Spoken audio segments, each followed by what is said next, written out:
I'd like to start out by welcoming everyone to the Clearwater Baha'i Center.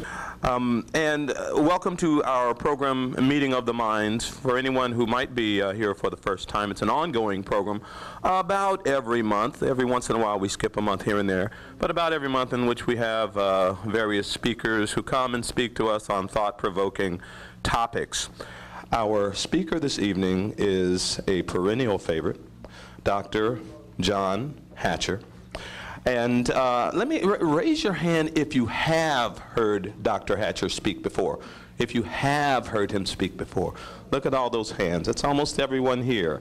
And they didn't just come for the food, or they'd be leaving by now. They've eaten. But they're staying. And they're staying because we love to hear Dr. Hatcher speak.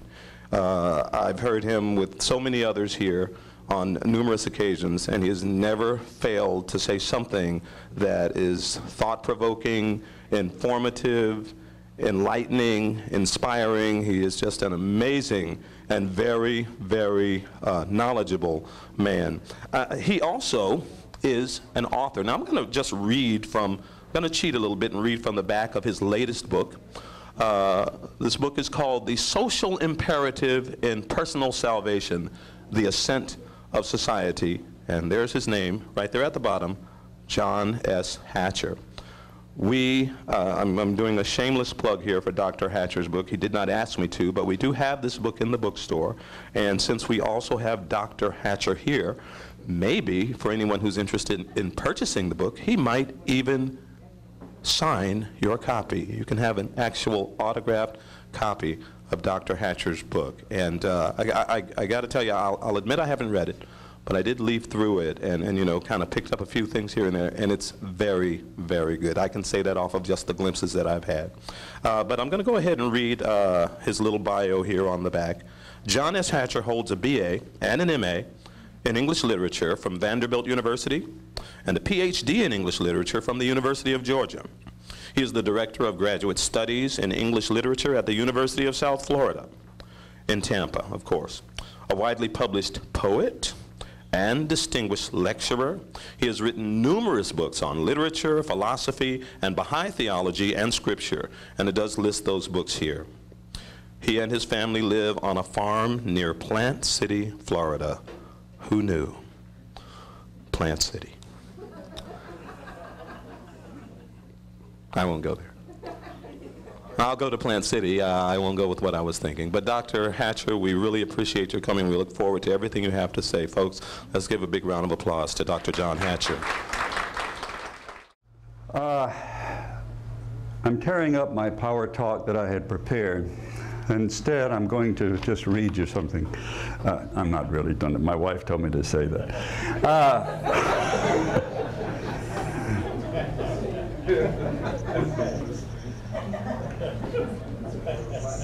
We are going to discuss tonight, and I hope you will pitch in, because I doubt we get through the whole PowerPoint presentation.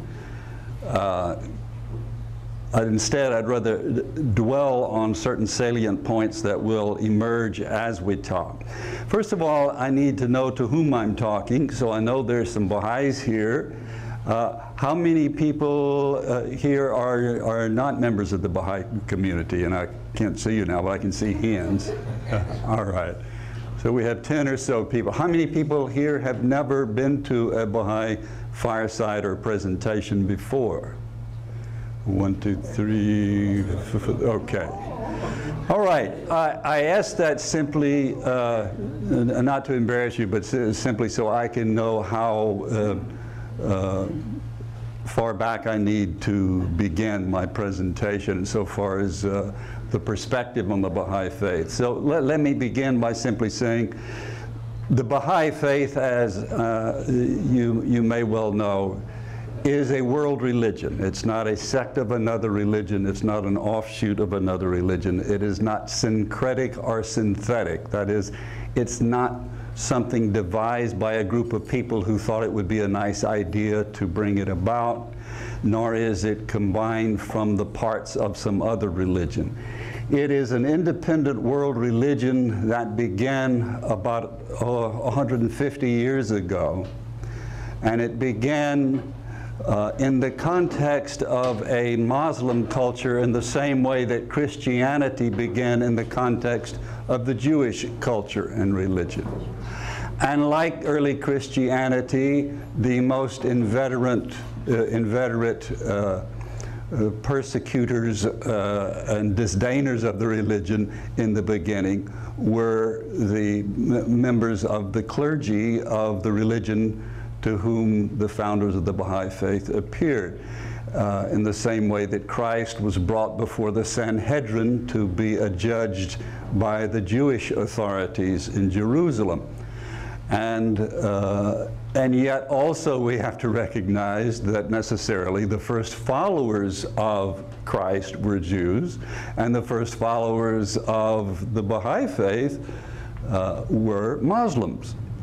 So on the one hand, it is a great bounty for the followers of the previous religion to be the first followers of the next religion. At the same time, it is a great test, a judgment upon humanity that occurs every time a prophet appears. And this brings us to the first and most central theme of the Baha'i teachings, or the foundational premise on which all Baha'i thought is based, and that is that there is a God who is a cognitive being beyond our exact understanding, but whose evidences are all around us, and who has determined to educate humankind, his progeny, if you will, his creation, by means of successive teachers throughout human history. And in fact, the Baha'i writings say that without the appearance of these prophets, these messengers, there would be no human civilization, that all human advancement derives from this spiritual impetus, this spiritual power that is unleashed when a new prophet appears. So it is not incorrect to say that Baha'is believe that all the religions are really one religion revealed in progressive and successive stages of enlightenment and education, very purposefully. Why? Why can't simply one revelation be enough? And many religions think that one is enough, or that there will be no more because there doesn't need to be any more. Well, as you know, we as human beings never outgrow our need for further enlightenment and instruction and infusion of love, and because there is no end to the possibilities of our spiritual and intellectual development. So how can there ever be enough? How can we ever say, well, we've got it done now? But that's the topic that I'm dealing with, this concept of salvation. Now, if you look up the word salvation on a search engine for the Bible or for the Baha'i scriptures, you will find it doesn't appear that often. It's a concept, the term itself is really a sort of modern contrivance. Not the idea it represents, but the word itself. What do you think salvation means in contemporary society, insofar as most religions are concerned? Anybody? What does the word salvation connote to you? When you hear it used, what does it imply? Or what does it imply for you, to you? Saving your soul. Saving, who said saving your soul? You did. Okay, saving, wrong! No, you foolish person. No. All right, and what does saving one's soul mean? Since a soul is a metaphysical essence, how does one, what do you, obviously it doesn't mean literally that you're going to tuck it away somewhere. What do you mean by that? So, in other words, paraphrase that. Give me another term for it. Being faithful.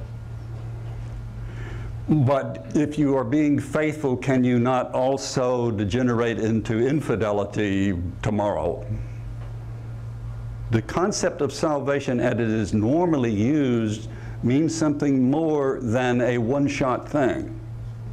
Does it not? Somebody give me a little additional. What you say is correct. Let's add to it now. Yes? Saving someone's life? Well, exactly. Your salvation, it means literally to safeguard your life, and of course your soul is at the heart of your existence. So to be saved in that sense, we mean the same thing we do in a literal sense. If you are saved physically, you are saved from what? Evil. Death. Evil or death. All right? And those things are often synonymous in Scripture. But the term also has a sense of finality to it in most religious contexts. Now, I grew up in the Methodist Church.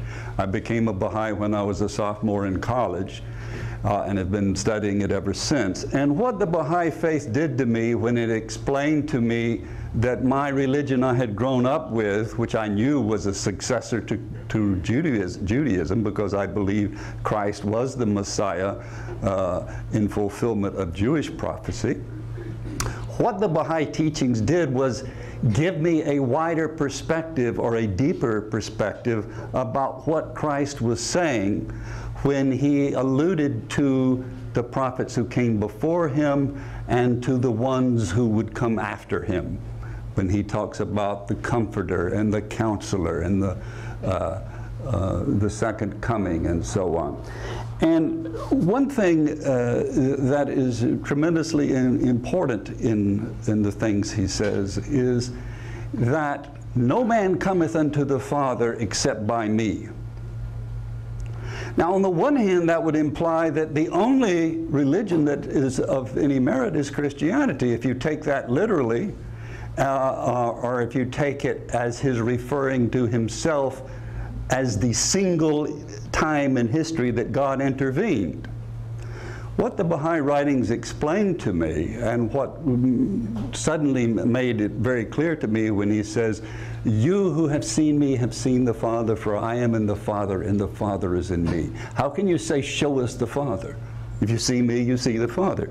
And what the Baha'i writings say is, these individual teachers who come every 500 to 1,000 years aren't just ordinary human beings who are inspired, are very spiritual. They are of another order of being altogether. They are divine and beyond human understanding and beyond anything we could aspire to, even if we chose to. And of course, we choose to try to emulate the example that they set forth in their own teachings. So, the first job we have, the Baha'i writings says, is to understand this concept that God does not come down as a metaphysical being to earth, but sends representatives of himself who are likened to exact mirrors of his attributes. That is, each of these, what Baha'is call manifestations. Manifestations, which means what do you do when you manifest something? Yes. You represent something in your appearance, or in other words, you make it evident, you make it apparent, you make it clear. So if I manifest kindliness, then I am kind to people. All right? Now, these manifestations then are divinely sent emissaries who represent God both in the message they bring, the teachings and laws they give, and in their person. They are perfect. They are flawless, immaculate beings. So to see them is to have a perfect manifestation of godliness, as if you could hold a mirror up to God and say, I can't see God, but I can see all of the qualities in that mirror reflected, all of the attributes of God. Now the Baha'i writings say that any of us can do that. That is, any of us and all of us manifest the attributes of God to a greater or lesser degree. And the more we strive to do this, the more exactly we can do that. Though you never get an end point. You never can stop being more just or more kind or more loving. All right? But the manifestations come into this world already doing that, and doing it perfectly, flawlessly, even though we may not understand all the ways they work. So on one hand you could say, well, Christ is so kind and loving to the children. Christ gave his life rather than deny that he was the Messiah. Because all he had to do was say, I'm nobody, you know. But he didn't do that. He told the Sanhedrin exactly who he was, and all who would listen, that he was indeed the fulfillment. And on the cross, his dying words were, Father, why hast thou forsaken me? Well, was he in despair? How could a perfect representative of God be in despair? He's flawless. So what was he doing? Well, if you look at the footnotes in your Bible, if you have one, if you don't, get one that has footnotes, and it will tell you that he's quoting from the scriptures of the Old Testament. He is telling them, you are crucifying the very one you have waited for hundreds of years to appear. You're crucifying your Messiah. And you're going to realize this when you think about what I'm saying. And if you go to the Psalm 22, for example, you will see in that psalm a description of the crucifixion. Psalms were written 500 years before Christ. And yet there is a perfect description of his being crucified on the cross, even the gambling at the bottom of the cross for his robes and so on. Now, what does this have to do with salvation? Well, it has to do with a couple of things. First of all, it has to do with a sort of insidious thing that crops up among religions, from a Baha'i perspective, quite unnecessarily, where each religion comes to think that it is not a way, but the only way to God. And so if you look at a picture of the Baha'i house of worship, Baha'i houses of worship have as their unique structural similarity, even though they may be in various architectural styles, a central dome surrounded at the ground level by 9 equal doors, 9 doors all the same, symbolizing the religions of the world all as doorways to the same God. This concept of unity of all the religions of God, as I say, is the hallmark of Baha'i belief. And yet it is not simply that they all just kind of come here and there, and this one's good and that one has this, and I think I'll choose that one because I like their cathedrals very much. Or I'll go there because I like to meditate and they do a lot of... No, that's not it. God is more intelligent than that. God is at least as intelligent as we are. God has a plan. And the plan is systematically to reveal these prophets so that they bring what is needed at any given point in history, and what the capacity of humankind is at that point in history to understand more about reality. Not just physical reality, and not just spiritual reality, but the totality of reality, both its physical and metaphysical aspects. Because the Baha'i writings say that each of these two types of reality are the exact counterpart of the other. If you can understand something about one, it will lead you to an understanding about something of the other. So if you can understand the laws of gravity, then you can understand the laws of love.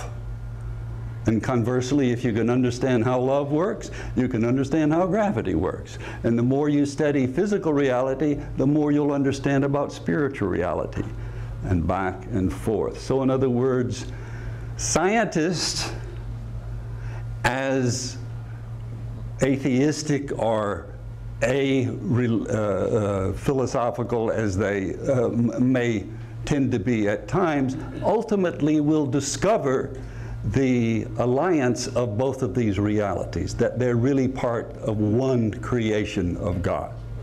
Why? Because that's the truth.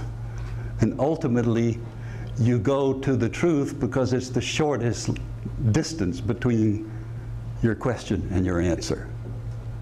All right? That's called Occam's razor for those of you who are philosophical historical buffs.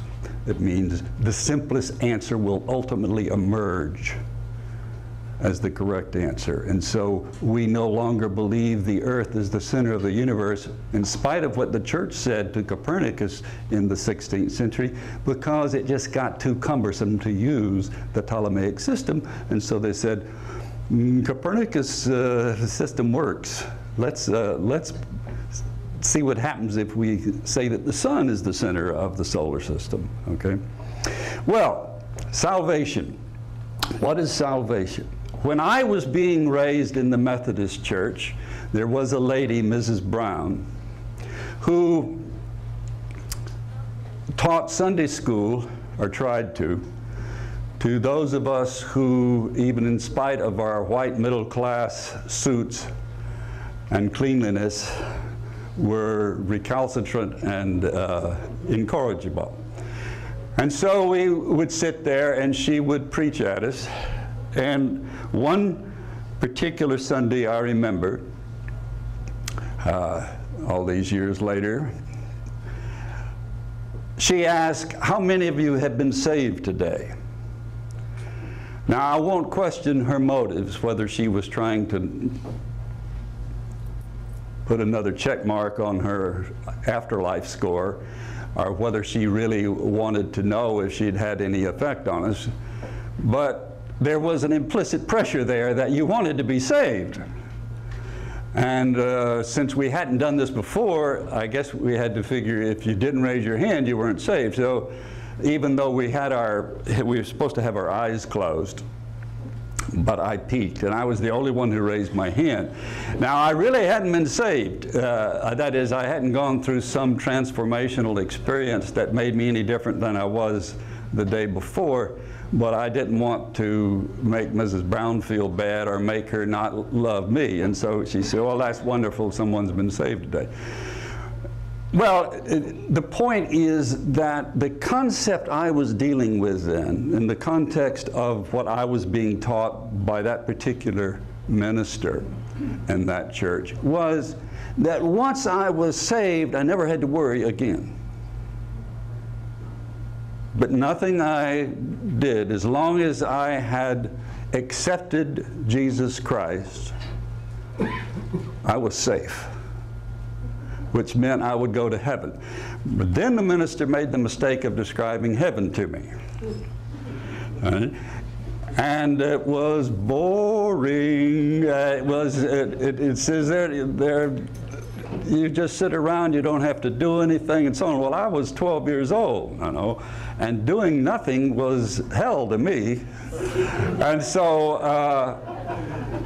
I decided that there must be something more to salvation than what he was describing. Now, I'm not going to go into great detail about Christian or Muslim concepts of salvation or any other religion. Suffice it to say that the term has the connotation of achieving a point of no return. That is, where you don't ever have to worry about falling away, because even though your actions may belie the fact that you're saved, you're okay. You're safe. You're going to go to heaven. Now, the Muslim teachings are much the same. If you're a Muslim, you go to heaven. What is a Muslim? One who accedes to the will of God. And that's what the Quran means by it. It doesn't mean someone who has the name Muslim, who signed a card saying, I'm a member of the Islamic faith. It means someone who is submissive before God, who submits to the will of God.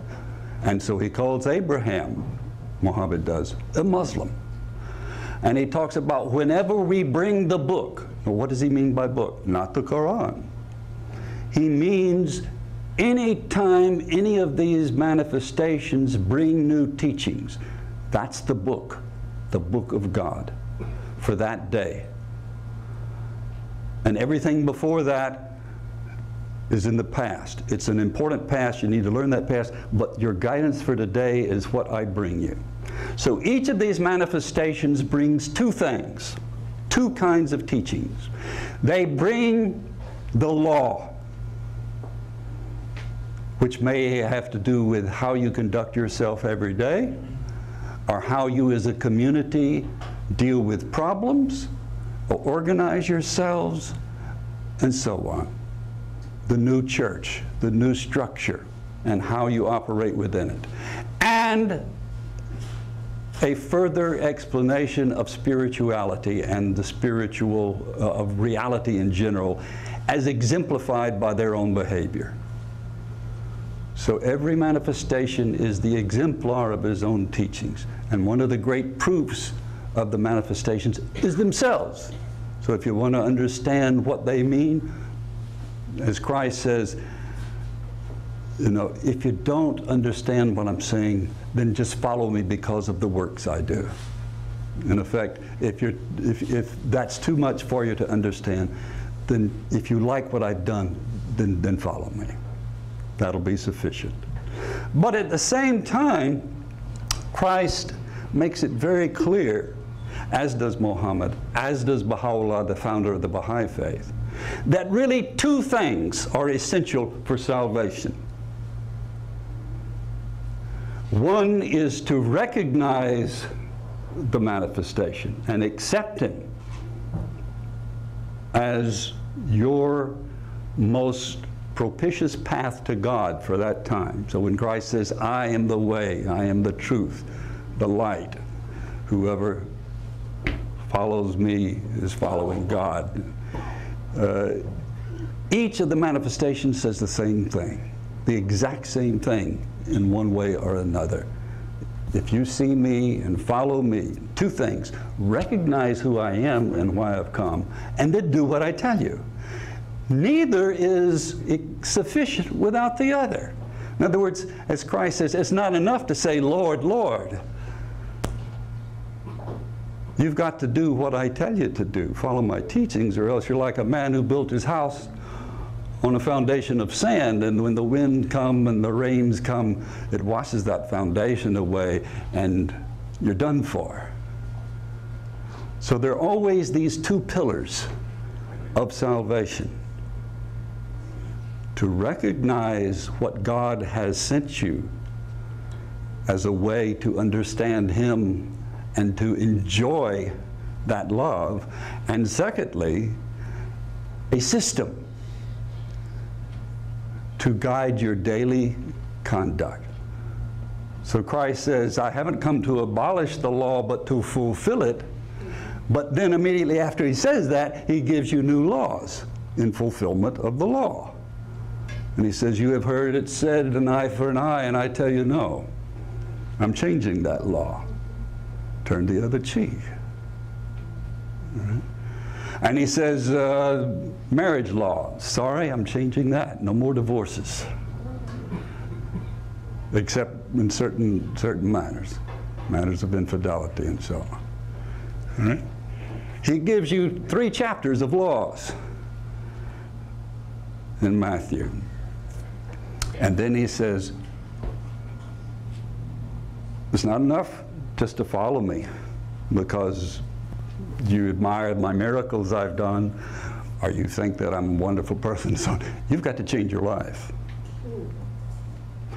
Each works on the other. The more you change your life, the more you understand the manifestation. The more you understand, the more you're inspired to become different. Now, as I say, every prophet says this same thing, and this law is binding here and hereafter. And here's another important concept of the Baha'i faith: the concept of what is the essential human reality. The essential human reality, and I'm going to ask these 2 young men here because they're very nice and very attentive, and I appreciate it. When the young people come and are so well behaved and so obviously intelligent. So, what is the essential reality of any human being? the essential reality. What is the part of you that will continue after your body grows old and deceases? The soul. Now, I'm going to ask you another question. Give me something that the soul enables you to do that without it you couldn't do. For example, imagination. Beautiful. Imagination. Pardon? Virtues? The capacity to understand virtues and then to take that understanding and put it in action. So if I say, be good, that doesn't help you much, does it? You've then got to take that concept of goodness and figure out, what does he want me to do? And you'll have to put yourself in a situation. Yes? Understanding. Understanding. The brain, the mind. All right? All of these are properties of the soul, including memory, reason, imagination, will. All of these are powers not of this hunk of meat up here, as beautiful and magnificent as it is. It's a transceiver from your soul, which, though associating with your body, is not in your body or of your body. It is working by means of your body. All right? And so will doesn't originate here. It comes from your soul through here. So if I want to raise my hand, well, I just did it. How did that happen? Because I willed it to happen. I. What is I? I is my spiritual reality operating for a time, a very brief time, through this body. Why brief? Because the Baha'i writings say, as all the other religions do, your soul is immortal. You're stuck with yourself forever. That's sort of a negative way to look at it. So you better like yourself, and if you don't, you better get to like yourself. And if you're not satisfied with yourself, you better work on it, because you've got from now to eternity to do it, which is one way of looking at it, but also it'd be nice to enjoy the present tense, wouldn't it?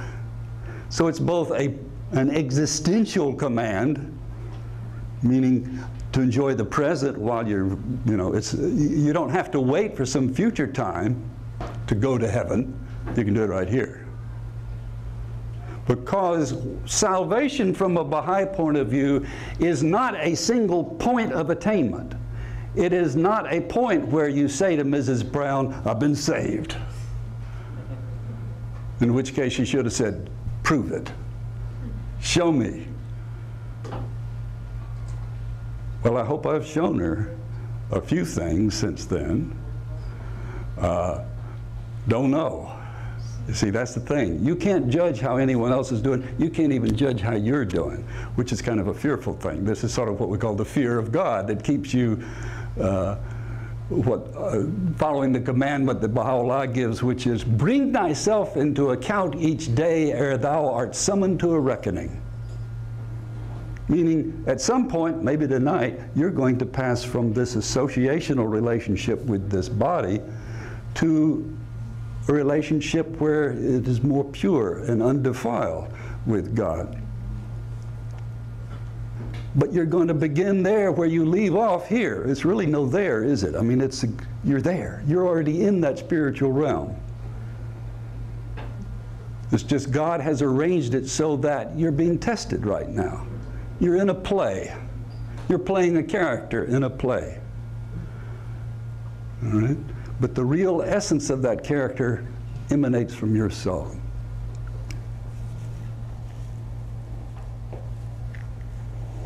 So each prophet then brings these two things: himself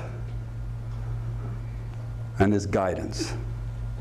And the most recent of these, Baha'is believe, is Baha'u'llah, who, though persecuted throughout his life, after declaring himself the promised one of all ages, the second coming of Christ, the promised return of all religions, the founders of all religions, though not the last, and in a sense, not the best, in the sense that they all have the same capacity come with the same message, are aware of each other, talk about each other, and Baha'u'llah says in the spiritual realm before they appear here, they consult with each other and have a plan. You know, okay, it's your turn. You try to work with them. I couldn't do much. They stayed in the desert for 40 years, and I still couldn't help them a whole lot. You know. Well, you know, in Muhammad's Bible says, look at what they're doing. They're divided up and killing each other. Well, there is progress. And it's an endless process. And that is, even though Baha'u'llah says, this is the day which all the prophets of the past have waited for, the day when humankind will finally collectively understand who they are, that they are essentially spiritual beings, and that the whole plan of God is that this planet become one spiritualized community, governing itself according to spiritual principles and looking out for the justice and health and well-being of every person on it. This is the plan of God. And humankind in this day in which you live is the point of maturation, where we finally have an understanding of why we're here and what the job to do is. But it doesn't stop there anymore. That when, what are you, 14, 15, 16? For me? Yes. 12. 12. How about you? Ladies' Day. Hi? 14. And are you a Baha'i? Yes. Yes. And so what happens next year? High school? And what else? Let the 12-year-old tell you. Huh? I'm 15. And that will mean? Ascent Baha'i Park. Yes. You are already a Baha'i, but you have achieved the age of maturity. You are then responsible for following all the laws of the Baha'i faith and keeping all of the commandments of Baha'u'llah. All right? You are responsible for your own spiritual growth. Now, of course, you always have help. You always have to have help. We all do. And that's the second part of what I wanted to tell you tonight about this concept of salvation. And it has to do with this book that has just been published, called The Ascent of Society, the Social Imperative in Personal Salvation, though when he reversed it, I like that. So you can say that's the title and that's the subtitle, I don't care. But here's the important thing, as you can see, social imperative. Well, what's an imperative? An imperative means something you must do. It's something you don't have a choice about. Right? It's imperative that you do this. Well, it's imperative that if you want personal salvation, you've got to be involved with other people. Why is that? Why is that? Now think about it. Why is that? That if you want to be a spiritual person, you can't go to a mountain retreat, at least not for very long, and stay there and meditate and become spiritual. Why? Let me have some good answers. Yes, ma'am. Because you will be isolated and you won't be able to talk to people. Excellent response. You'll be isolated and you won't be able to talk to people. Why is that important that you not be isolated and talk to people? First, your name is? Mateen. Mateen. Oh, yes. Okay. Mateen. I'm just like taking a guess. Because you won't be able to practice your virtues. Because you want to practice your virtues. In other words, the guy in the mountain retreat, as you said, is isolated. How can he practice his virtues? And if you don't practice them, you don't really understand them. What were you going to say? Yeah, I was going to say just about the same thing as him, except that's the only way your spirit grows, is if you're with other people so you can practice your virtues. It's totally theoretical. He said that's the only way your spirit grows. The Baha'is say precisely that. Without, it's like a muscle. if you don't stress the muscle, it's not going to get any stronger than it is. And when you stress it, then it starts to grow. All right? Same thing with your spirit. And if you don't put it into practice under difficult circumstances sometimes, you don't develop. It's one thing, it's easy to be kind when you're by yourself. It may be easy to be kind in the context of your family, though that's becoming a real challenge in contemporary society. But it's hard to be kind when you're with people that you don't know particularly well or don't particularly agree with on lots of things. All right? So there is a social element in every aspect of your spiritual development, beginning when you're young with your family and your friends, and then as you grow older with your fellow citizens. And Baha'u'llah says, and now the time has come to establish this relationship with this whole global community. Why? Because he says, the world has become one country and humankind its citizens. He says mankind has become its citizens. He doesn't say, wouldn't it be nice if this were one world community? He says, little as you know it, it's already happened. He said this 150 years ago. And so now we have it. That is, we have the community, but we don't have the infrastructure. Where is the infrastructure for this world community? Where is the social mechanism to put into practice, both on a personal level and on a collective level, the means for our individual and collective spiritual salvation or development? Where is it? Yes. In the Baha'i writings? Where in the Baha'i writings? I'm really going to test you now. Yes, the Kitab al-Aqdas, like he said, and oh, is that what he said? This 12-year-old said the Kitab al-Aqdas, and he's right.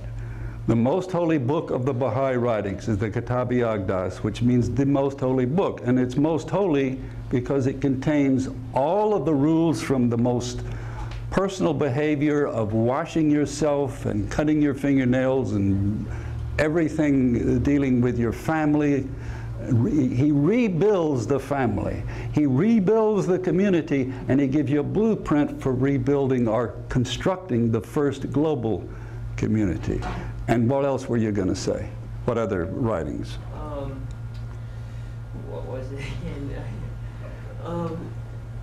There is also World Order. It's not written by Baha'u'llah, but it's a collective. The World Order Baha'u'llah? Yes. The World Order Baha'u'llah is a beautiful response, because that is a book by the guardian of the Baha'i faith, the great-grandson of Baha'u'llah, whose authority it was, as given by Baha'u'llah through Abdul-Baha, to begin constructing this global community. And so that's what the guardian did, was to make strategic plans for the establishment of the pillars of the ultimate edifice of the Baha'i world, the Universal House of Justice. And those pillars are the national communities, the national spiritual assemblies throughout the world. And the World Order Baha'u'llah, Shoghi Effendi, describes how that process will occur, the stages it will go through, where we are right now, what's going to happen next, and so on. The main thing you've got to understand is this. Baha'u'llah says there will be another manifestation after him, and this process will continue to grow and develop. So what's so remarkable about this day and this age? Because this is the turning point. Just as when you become 15, it'll be a turning point in your responsibilities in your life, though you won't feel it much because you're obviously already there. But for many people, it is a tremendous turning point. So for our global community, which is unaware of this identity it has, there's got to be a lot of change. And Baha'u'llah spells out what those changes need to be. A universal auxiliary language, a universal policing force comprised of all contributions, constituent members from all the global communities, so that if any nation rises against another nation, that nation will be suppressed. And the equality of men and women, the abolition of prejudice, whether of race or religion or any other accord. So Baha'u'llah spells out what's different. What's different is we will never again go through this remarkable transition of going from scattered religions and scattered identities to one global community, one human family. Now we'll take that, once we've got it, and refine it and refine it and refine it. That's what salvation means in the Baha'i faith, and I'm going to stop with this explanation. Salvation from a Baha'i point of view means to be in progress, means to be gaining spiritual attributes, whether as an individual or as a community or as a global society. And as we've already seen, you can't become spiritual without putting into practice. The more you put it into practice, the more you understand it. The more you understand it, the more completely you can express it. These are reciprocal actions. So salvation never stops. It doesn't mean you have to wait endlessly to benefit from it. As I say, you can experience heaven on earth right now. There's nothing to wait for. So that if you live life well, according to the way the manifestations guide you, the transition, and you've seen this, probably half the people in here have experienced the loss of a friend or a loved one, where the transition from this life to the other was so easy and so simple because they were ready. They were in motion. And so there was hardly, there's a beautiful poem by John Donne, English poet, and it's called Valediction Forbidding Mourning. And forbidding not M-O-R-N, but M-O-U-R-N-I-N-G. A valediction forbidding weeping and being concerned with the parting. And he's talking at the time, the speaker is, to his beloved wife, whom he must leave. And he says, let us part in such a way that there is no visible evidence of our having parted. Let us part without weeping, without wailing. And he makes a couple of beautiful analogies of what he wishes. And he says, as a piece of ice would melt into two parts, you can't really say at what point are they two. It's very subtle difference. All right, and he gives you several other analogies within that. But one he gives that's particularly appropriate to what I'm saying is he says,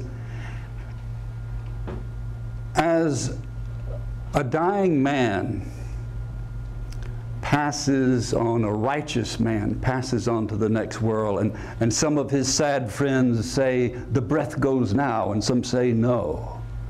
So let us part and make no noise.